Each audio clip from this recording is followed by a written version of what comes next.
तो दोस्तों अब तक हम लोगों ने वीडियो में देखा कि किस तरह से हम लोग डॉकर का जो रेडीमेड पब्लिश्ड इमेज था, जैसे कि हेलो वर्ल्ड इमेज, उसको हमने डॉकर हब से डाउनलोड किया, पुल किया, राइट, और उससे हम लोग कंटेनर स्टार्ट किए।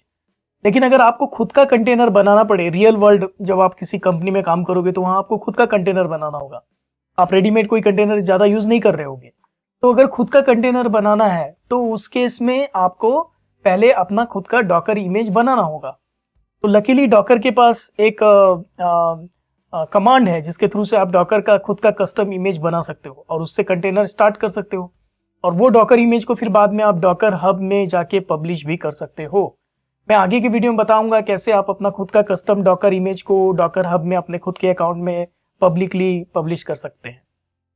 लेकिन इस वीडियो में मैं आपको बताऊंगा कि किस तरह से जो डॉकर का जो मैनिफेस्टेशन फाइल है, डॉकर फाइल जो अपना इमेज बनाने के लिए हेल्प करता है, वो हम कैसे बनाएंगे, वो इस वीडियो में हम देखेंगे। ठीक है, तो चलो इस वीडियो में हम देख लेते हैं कि कैसे डॉकर फाइल होता है, उसमें कैसे इंस्ट्रक्शन लिखते हैं आपका खुद का कस्टम इमेज बनाने के लिए। तो लेट्स गो। तो आप जब जाओगे एक्सरसाइज फाइल में तो 03_05 करके एक फोल्डर रहेगा, उसके अंदर आप जाना, उसमें आपको डॉकर फाइल और entry point dot bash file मिलेगा।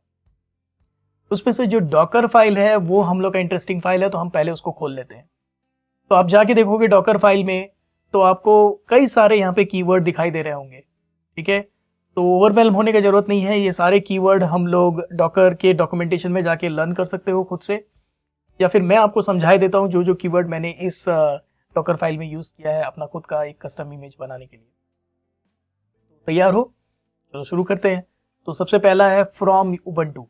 तो फ्रॉम कीवर्ड जो हम लोग यूज़ किए हैं डॉकर से, वो कमांड डॉकर को बोलता है कि यार जब ये कंटेनर का इमेज बनाओगे तो सबसे पहले आप उबंटू का इमेज को डाउनलोड कर लेना डॉकर हब के रेपोजिटरी से या फिर लोकल फोल्डर से। ठीक है, तो पहले जब भी ये इमेज बनेगा तो सबसे पहले आपको बेस इमेज चाहिए होता है, जो ऑपरेटिंग सिस्टम होता है कि कौन सा ऑपरेटिंग सिस्टम आप डिपेंड करते हो।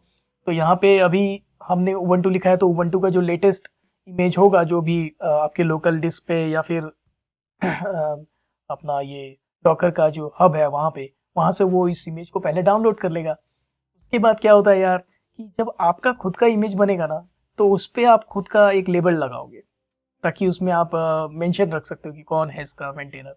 तो मैंने देखो नेक्स्ट कमांड लिखा है लेबल करके। तो लेबल जो एक कमांड है वो क्या करता है, वो आपके ये जो इमेज बनेंगे इस डॉकर फाइल से, उसमें वो ये लेबल को अटैच कर देगा। इसमें मैंने अपना मेंटेनर करके कीवर्ड डाल के अपना अपना नाम लिख दिया है।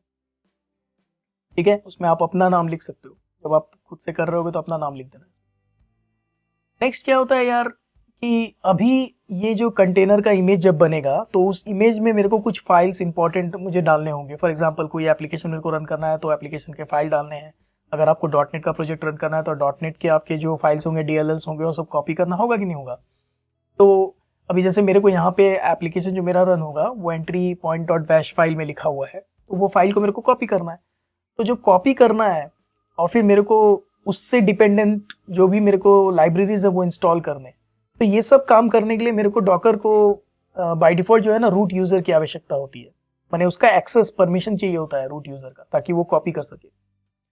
लेकिन कभी कभी क्या होता है प्रोडक्शन में, जब एप्लीकेशन जब आप बना रहे होते इमेज, तो प्रोडक्शन में सिक्योरिटी रिस्क के कारण क्या होता है, वहाँ पे आप अपना खुद का लिस्ट प्रिविलेज्ड एक्सेस करके यूज़र बनाते हो, जिसको बहुत कम एक्सेस प्रदान होता है बट कॉपी करने लायक एक्सेस रहता है।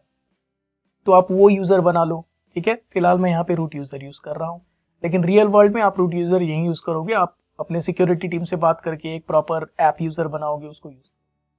तो यूज़र जो यहाँ पे कीवर्ड हमने यूज़ किया है, यूज़र कीवर्ड डॉकर को बोलता है कि अभी रूट यूज़र के सारे रोल्स को आप एज्यूम करो और आगे के कमांड को एग्जीक्यूट करो।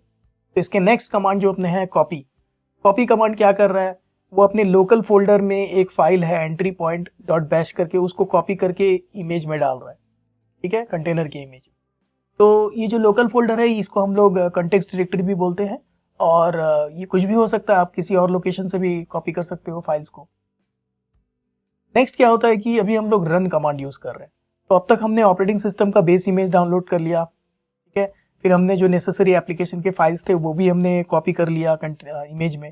तो अब मेरा इमेज में मेरे को नेक्स्ट चीज़ चाहिए कि यार मेरा जो एप्लीकेशन रन होगा उसका डिपेंडेंसीज वहाँ पे इंस्टॉल्ड होने चाहिए। तो फॉर एग्जांपल के लिए ये जो एप्लीकेशन मैंने अभी कॉपी किया है, ये डेट टाइम प्रिंट करता है, current date time, that's it.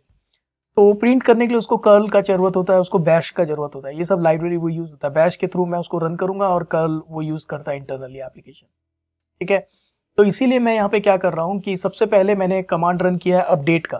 तो अपडेट कमांड क्या होता है कि अभी जो उबंटू का जो मैंने बेस इमेज डाउनलोड किया है उसमें अपडेट रन करूँगा तो उसमें जितने भी सॉफ्टवेयर हैं उबंटू के जो भी है वो सब वो अपडेट हो जाएगा पहले लेटेस्ट। उसके बाद मैंने कर्ल और बैश को इंस्टॉल कर लिया है।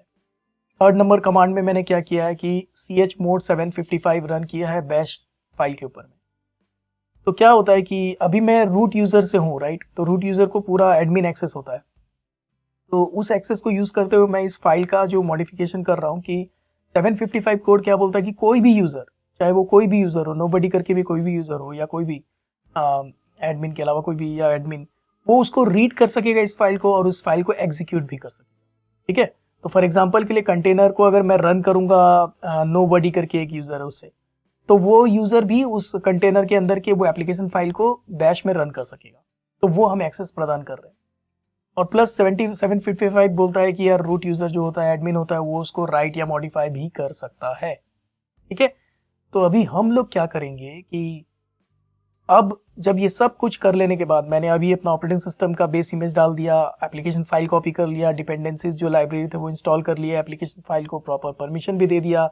ये चारों काम करने के बाद मेरा काम यह होगा कि मैं यूज़र कमांड फिर से रन करूँगा और उसका जो यूज़र का जो रोल्स था ना, एज्यूम किया था उसने एडमिन का, उसको चेंज करके नोबडी कर दूंगा, ताकि जब मेरा कंटेनर इस इमेज से बिल्ड होगा तो जब वो रन टाइम में कंटेनर चल रहा होगा तो उसमें जो यूज़र के प्रिविलेजेस होंगे ना, वो एक आम प्रिविलेजेस होंगे, माने नोबडी करके एक जो यूज़र है जिसका एकदम लो प्रिविलेजेस रहेगा वो रहेगा। इससे फ़ायदा क्या होगा कि कल को अगर मान लो कंटेनर में मेरा कोई एप्लीकेशन रन हो रहा है और वो एप्लीकेशन चाहे तो किसी मेरे जो होस्ट लेवल के कोई फोल्डर है उसको डिलीट कर देगा, क्योंकि उसके पास रूट का एक्सेस रहेगा, तो पूरा रूट में जो भी फोल्डर है वो डिलीट कर सकता है, तो हार्मफुल कर सकता है वो अपने। तो कोई भी मैलवेयर इंस्टॉल हो सकता है, कोई भी एंटी जो वायरस इंस्टॉल होकर गड़बड़ा सकता है ना। तो इसीलिए लोग क्या करते हैं कि वो वहाँ पे एग्जीक्यूट करने के लिए, कॉपी करने के लिए फाइल या फिर जो भी इमेजेस में फाइल कॉपी करना है उसके लिए जो एडमिन एक्सेस चाहिए या फिर हाई लेवल का एक्सेस रखते हैं, फिर बाद में इमीडिएटली वो लो लेवल का एक्सेस को एज्यूम करवा लेते हैं। तो वो मैंने कर लिया है। नेक्स्ट हम लोगों ने कमांड रन किया है एंट्री पॉइंट का। तो एंट्री पॉइंट का मतलब ये होता है कि यार जब कंटेनर रन होगा तो सबसे पहले वो कौन सा स्क्रिप्ट को रन करेगा, ठीक है। जैसे हम लोगों ने अगर Node.js का एप्लीकेशन आप जानते होंगे, थोड़ा सा डाइग्रेट कर रहा हूँ मैं, तो वहाँ पे हम लोग npm स्टार्ट लिखते हैं, हाँ। तो वहाँ पे हम लोग मेन करके एक फाइल होता है, मेन में आप बोलते हो कि यार index.js, तो जैसे ही आप रन करोगे npm स्टार्ट तो मेन में जो फाइल है वही रन होता है पहले, होता है कि नहीं। तो उसी तरह इधर क्या होता है, डॉकर में बोलता है कि जब भी कोई भी कंटेनर इस इमेज से बनेगा, ये वाले डॉकर फाइल की इमेज से बनेगा, तो वो किस कमांड को रन करेगा वो एंट्री पॉइंट बताता है। तो अभी हमने यहाँ पे एंट्री पॉइंट डॉट बैश करके एक लिखा है, तो बेसिकली वो बैश कमांड में एंट्री पॉइंट डॉट बैश करके जो फाइल है उसको वो रन कर देगा, और यही हमारा एप्लीकेशन फाइल है। इसी में हमने डेट प्रिंट करने का कोडिंग लिखा है। यहाँ पे हम लोग कमांड प्रॉम्प्ट भी लिख सकते हैं, कुछ भी अगर कमांड हमको चलाना है तो, ठीक है। तो इससे हमने पूरा जान लिया है। मैं आपको quickly entry point dot bash file भी दिखा देता हूँ। इसमें आपको ज़्यादा वरीड होने की ज़रूरत नहीं है कि इसमें क्या कोड लिखा हुआ है, बट बेसिकली समझने वाली बात यह है कि ये एक करेंट डेट जो है उसको प्रिंट करता है, ठीक है। तो जब भी हम कंटेनर रन करेंगे इस इमेज से तो वो करेंट डेट को प्रिंट करके एग्जिट हो जाएगा। चलो अभी हम क्या करते हैं कि बाकी के जो कीवर्ड है, जितना भी कीवर्ड मैंने आपको बताया, आप क्या करो, आप जा करके खुद से पढ़ो थोड़ा डॉकर के डॉक्यूमेंटेशन में उसके बारे में, और भी अधिक पढ़ना है तो कीवर्ड वो भी पढ़ो, अच्छा रहेगा आपके लिए। और मैं नेक्स्ट वीडियो में क्या करूँगा, इस डॉकर फाइल को यूज़ करके मैं इससे इमेज बनाऊँगा खुद का, और उस इमेज को मैं रन करूँगा कंटेनर के लिए, ठीक है। तो मेरा कंटेनर रन होगा उस इमेज से, और फाइनली हम लोग को दिखना चाहिए कि डेट जो है करेंट डेट प्रिंट हो रहा है। तो देखते हैं इसको नेक्स्ट वीडियो में, और इस वीडियो में अब तक बने रहने के लिए धन्यवाद, और मिलता हूँ आपसे नेक्स्ट वीडियो में। Thank you.